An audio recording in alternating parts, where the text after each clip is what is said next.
দীর্ঘদিন পর ভারতীয় পর্যটকদের আবারও ভিসা দেওয়া শুরু করল বাংলাদেশ। চলতি মাসের প্রথম সপ্তাহ থেকেই ভারতের আগরতলায় অবস্থিত বাংলাদেশের সহকারী হাইকমিশন থেকে ভিসা দেওয়া শুরু হয়েছে।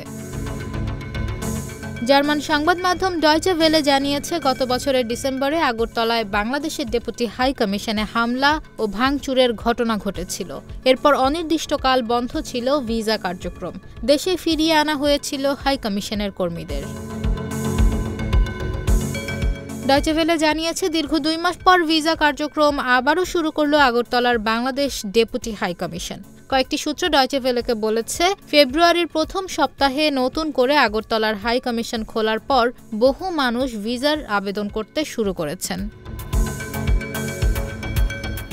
আগরতলা সহকারী হাই কমিশন থেকে বাংলাদেশে ভিসার আবেদন করেন গোটা উত্তর পূর্ব ভারতের মানুষ। প্রতিদিন 5 শতাধিক ভিসার আবেদন হয় এখান থেকে। গত বছর 5 আগস্ট বাংলাদেশে শেখ হাসিনা সরকারের পতনের পর রাজনৈতিক অস্থিরতার কারণে ভারতে অভ্যন্তরীণ পর্যটন উল্লেখযোগ্যভাবে কমে গেছে। ভারতের পর্যটন মানচিত্রে বাংলাদেশি পর্যটকদের সংখ্যা প্রায় 23%। চিকিৎসা এবং ব্যবসার জন্য বিপুল পরিমাণ বাংলাদেশি পর্যটক ভারতে আসেন। ভারত এখনও পর্যন্ত ভিসা দেওয়া শুরু করেনি।